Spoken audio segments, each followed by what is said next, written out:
For at least 3 years now, I've passed a cemetery I didn't even know existed until a number of months ago.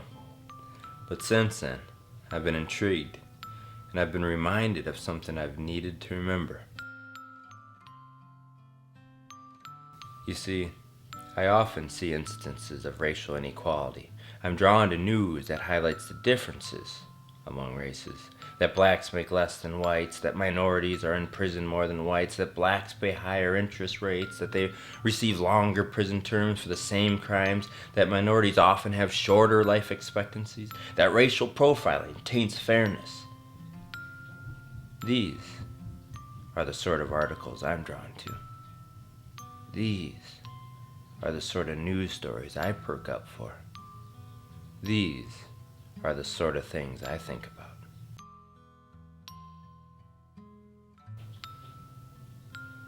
So what does passing a cemetery have to do with reminding me? Did it remind me of all that's messed up in this country, of all that we're missing, of the many ways we fall short of all men are created equal? No. In fact, this cemetery reminded me of all that's right. That when it comes down to it, we don't live in a racist country, although racists might live in this country. I know, to many this is no news flash that we don't live in a racist country. But I'm often so attracted to stories and news that highlight inequalities and injustices and racism that my vision's often blurred. So, to think that this is not a racist country was actually a refreshing thought. And this cemetery that brought me to this realization was a special one because it was a Union cemetery.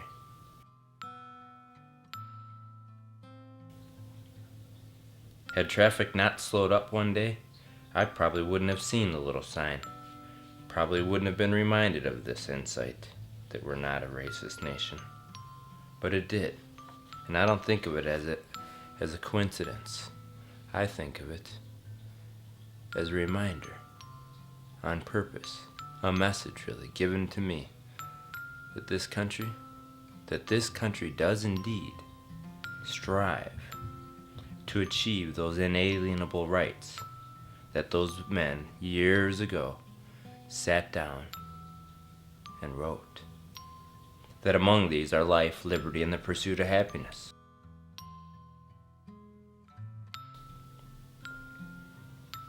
So years later, our country decided, they realized that enslaving our brothers and sisters didn't live up to that document that changed the world. And so they did something commendable.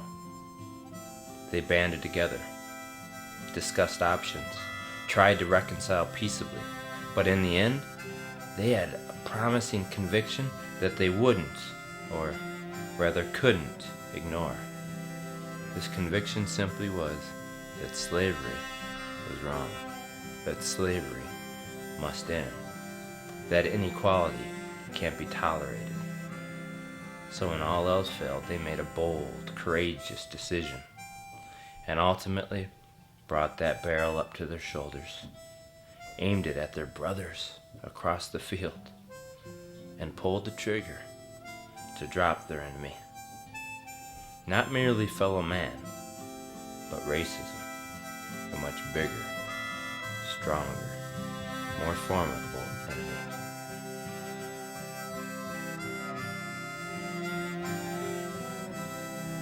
Am I suggesting that because we're not a racist nation, we don't have any battles to fight? That we should just forget about addressing inequalities? That we should just assume everything's fine? No.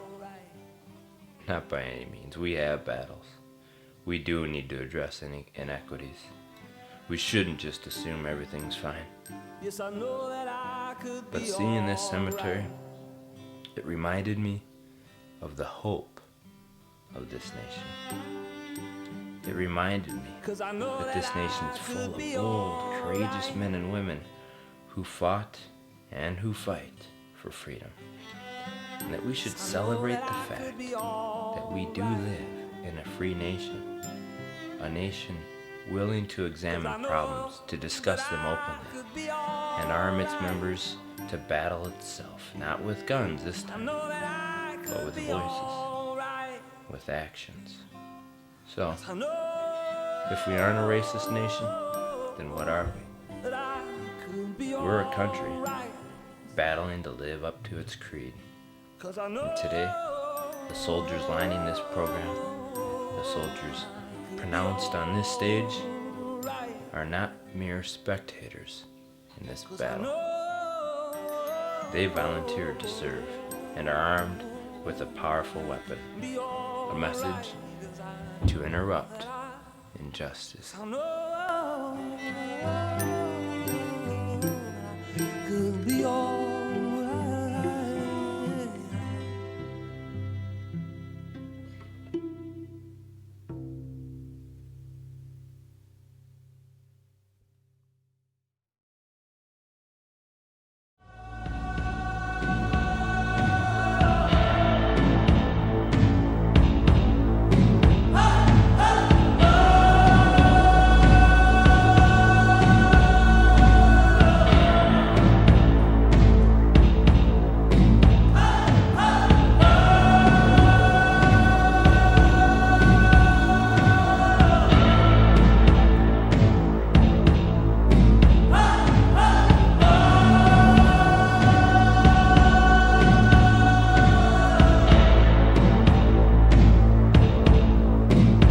The rest is up to you.